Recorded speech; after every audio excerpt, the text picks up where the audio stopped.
ჩვენი კანდიდატი არის ადამიანი, რომელმაც საქართველოს უმაღლესი რანგის გამარჯვებები აჩუქა. ჩვენი კანდიდატი არის ჩემპიონი პოლიტიკოსი, მართველი და პატრიოტი. ის არის ჩემპიონი მეოჯახე, ის არის ჩემპიონი მეგობარი და ჩემპიონი თანამებრძოლი. ამ სიტყვებით წარადგინა პრემიერ-მინისტრმა ირაკლი კობახიძემ ქართული ოცნების თბილისის მერობის კანდიდატი. პარტიისთვის კახა კალაძე აღმოჩნდა ამ თანამდებობაზე, როგორც თავად ამბობენ, უალტერნატივო. ღონისძიებაზე ირაკლი კობახიძემ დედაქალაქის მერის 8 წლიანი საქმიანობაც მიუიხილა. პოსტზე მესამე წარდგენილი კალაძის მთავარი დაპირება და სლოგანი ამჯერად გახდა არა მეტი სიცოცხლე, არამედ მშვიდობა საქართველოს და მეტი სიკეთე თბილისს. ჩვენს ქალაქს სჭირდება მეტი სიკეთე მატერიალური თვალსაზრისით. ეს არის კიდევ უფრო უკეთესი ინფრასტრუქტურა, ძველი თბილისის ახალი რეაბილიტირებული უბნები, კიდევ უფრო მეტი სიმწვანე და სილამაზე, კიდევ უფრო მოწესრიგებული სატრანსპორტო სისტემა, ახალი კულტურული და სპორტული ობიექტები, სკოლები და ბაღები. ჩვენ აუცილებლად შევასრულებთ ამ დაპირებას და მომდევნო 4 წლის განმავლობაში შევქმნით მეტ მატერიალურ სიკეთეს თბილისს და თბილისელებს. სიკეთეს მატერიალურთან ერთად აქვს არამატერიალური დატვირთვაც. თბილისი ტრადიციულად იყო ურთიერთობების ქალაქი, სიკეთით სავსე ქალაქი. ჩვენ გავაკეთებთ ყველაფერს იმისთვის, რომ დავამარცხოთ სიძულვილი და თბილისელებს შორის ურთიერთობების მთავარ მორალურ ღერძად ვაქციოთ სიკეთე.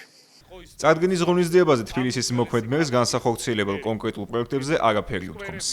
კახა კალაძე მხოლოდ ის თქვა, რომ არჩევის შემთხვევაში თბილისს პასუხისმგებლობისა და შესაძლებლობების ქალაქად აქცევს. პარტიის 26 წუთიან ღონისძიებაზე ირაკლი კობახიძემ და კახა კალაძემ ქართული ოცნების საპატიო თავმჯდომარეს ბიძინა ივანიშვილს მადლობა არაერთხელ გადაუხადეს. თავად არაერთი მადლობის ადრესაც დამსწრეებისათვის არ მიუმართავს. განსაკუთრებული მადლობა მინდა გადაუხადო პირადად ბატონ ბიძინა ივანიშვილს. ჩვენ ვამაყობთ, რომ გამოწვევებით სავსე თანამედროვე სამყაროში დღეს ჩვენი ქვეყანა და ჩვენი დედაქალაქი არის ერთგვარი მშვიდობის კუნძული. კიდევ ერთხელ მინდა მადლობა გადაუხადო და მივესალმო ბატონ ბიძინა ივანიშვილს, რომელმაც 2012 წელს საქართველოს გარედან მართული უმძიმესი ავტორიტარიზმისგან გაათავისუფლა და ჩვენი ქვეყანა განვითარების სწორ გზაზე დააყენა. კახა კალაძის საქმიანობა არა ტრიბუნიდან, თუმცა მედიასთან შეაფასა ქართული ოცნების აღმასრულებელმა მდივანმა, მამუკა მდინარაძემ. მისი თქმით, შესამჩნევია განსხვავება ამჟამინდელ და 8 წლის წინანდელ თბილისს შორის, როცა დედაქალაქს ამავე პარტიის კანდიდატი დავით ნარმანი ამართავდა. მამუკა მდინარაძემ ისაუბრა საქართველოს სხვა მუნიციპალიტეტებშიც მერებისა და მაჟორიტარების შერჩევის კრიტერიუმებზეც. პატიოსნება, პროფესიონალიზმი, კარგი მენეჯერები.